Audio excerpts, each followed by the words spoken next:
নমস্কার, আমি Abhik. Heavy metal ফুটবলের আরও একটি ভিডিওতে আপনাদের সকলকে স্বাগত।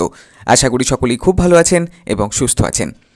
তো যুব ভারতীতে কতদিন মিনি ডার্বি জয়ের পর আইএসএল এর অত্যন্ত গুরুত্বপূর্ণ অ্যাওয়ে ম্যাচে আজ বিকেল 5টায় পাঞ্জাব এফসির বিরুদ্ধেই আবারও মাঠে নামতে চলেছেন লাল হলুদ যোদ্ধারা। উল্লেখ্য, টপ 6-এর ন্যূনতম সমীকরণে টিকে থাকতে হলে এই ম্যাচ থেকে সম্পূর্ণ 3 পয়েন্ট ছাড়া আর কোনো অপশনই কার্যত খোলা নেই অস্কার ব্রুজার ছাত্রদের কাছে। অপরদিকে পাঞ্জাবের কাছেও প্রথম ছয়ের হাতছানি থাকায় তারাও প্রবলভাবে চাইবে ঘরের মাঠের অ্যাডভান্টেজ তুলতে, এবং সেক্ষেত্রে শনিবাসরীয় সন্ধ্যায় এদিন তুল্যমূল্য লড়াইয়েরই সম্মুখীন হতে হবে মহেশ অথবা বিষ্ণুদের, এমন সম্ভাবনাই প্রবল। তবে মরশুমের একেবারে চূড়ান্ত পর্যায়ে পৌঁছে গেলেও চোটাঘাতের সমস্যা লাল হলুদ শিবিরের পেছন ছাড়তে নারাজ, এবং সেই সূত্রে এদিনও প্রথম একাদশ তথা পরিকল্পনাও বেশ খানিকটাই রদবদল আনতে পারেন ইস্টবেঙ্গল থিঙ্ক ট্যাঙ্ক।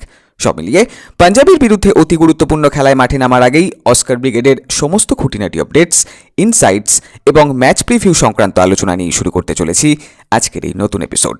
তবে ডিটেল নিউজে যাওয়ার আগে যদি চ্যানেলে প্রথমবারের জন্য এসে থাকো, অবশ্যই রেগুলার আপডেটস পাওয়ার জন্য চ্যানেলটাকে সাবস্ক্রাইব করে বেল বাটনটা অন করে দিও, আর ভিডিওটা ভালো লাগলে লাইক ও শেয়ার করতে ভুলো না।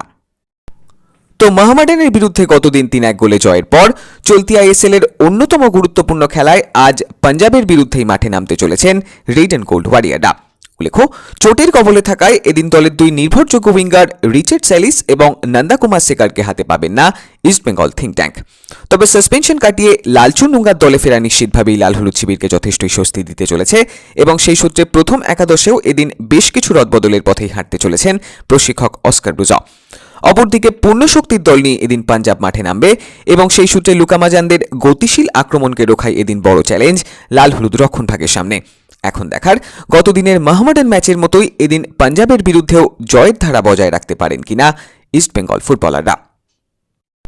এবার এক নজরে দেখে নেওয়া যাক এদিন পুলগা ভিদালদের বিরুদ্ধে কেমন হতে পারে লাল হলুদ শিবিরের প্রথম একাদশ। তো স্কোয়াডের বেশ কয়েকজন খেলোয়াড়ই চোটের কবলে থাকায় এদিন পাঞ্জাবের বিরুদ্ধে স্টার্টিং 11-এ যেমন বেশ কিছু পরিবর্তন আসতে চলেছে, তেমনি ফরমেশনেও বড়সড় রদবদলের পথেই হাঁটতে পারেন ইস্টবেঙ্গল থিঙ্ক ট্যাঙ্ক। এক্ষেত্রে সাউলকে যেমন এদিন প্রথম একাদশে আবারও মাঠে ফেরানো হতে পারে, তেমনি রক্ষণের সংগঠনেও অল ইন্ডিয়ান ডিফেন্স লাইনে অন্যতম বড় চমক হতে চলেছে এফসির মহড়া হিসেবেই। সেক্ষেত্রে গোলপোস্টের নিচে নির্ভরযোগ্য প্রভসুকান সিং গিলের সাথেই সেন্টার ব্যাক জুটিতে প্রথমবারের জন্য এদিন দেখতে পাওয়া যেতে পারে আনোয়ার আলী এবং লালচুনুঙ্গাকেই।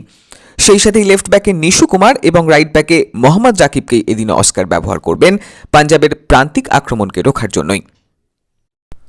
অন্যদিকে মিডফিল্ডের সংগঠনে এদিন দলের দুই অভিজ্ঞ ফুটবলার সাউল ক্রেসপো এবং শোভিকদার জুটিকেই প্রথম থেকে আবারও ব্যবহার করা হতে পারে, এবং সেক্ষেত্রে মহেশ নাওরেমকে কিছুটা অ্যাটাকিং মিডফিল্ডারের রোলেই এদিন মাঠে নামাতে পারেন ইস্টবেঙ্গল থিঙ্ক ট্যাঙ্ক।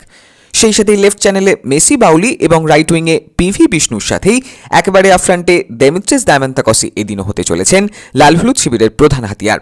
প্রসঙ্গত, আপাত দৃষ্টিতে এদিনের দলটিকে অনেকটা 4-3-3 ফরমেশনে সাজানো হলেও প্রয়োজন অনুযায়ী 4-4-2 এমনকি কোনো পর্যায়ে 3-5-2 ছকেও এদিন দেখা মিলতে পারে অস্কার ব্রুজার ছাত্রদের। সেক্ষেত্রে দ্বিতীয়ার্ধে ডেভিড লালহানসাঙ্গা, সায়ন ব্যানার্জি, মার্ক জোথানপুইয়া অথবা তন্ময় দাসদের মতন তরুণ খেলোয়াড়দেরকে ব্যবহারের সুযোগ থাকবে লাল হলুদ শিবিরের কাছে। এখন দেখার অ্যাওয়ে ম্যাচে এদিন পাঞ্জাবের বিরুদ্ধে কেমন পারফরমেন্স মেলে ধরেন লাল হলুদ যোদ্ধারা। আজকের ভিডিওটি এই অবধি।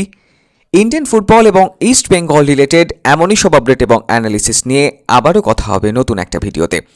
ততক্ষণে রেগুলার আপডেটস পাওয়ার জন্য চ্যানেলটাকে সাবস্ক্রাইব করে দিও, আর ভিডিওটা ভালো লাগলে লাইক ও শেয়ার করতে ভুলো না। Tata, signing off.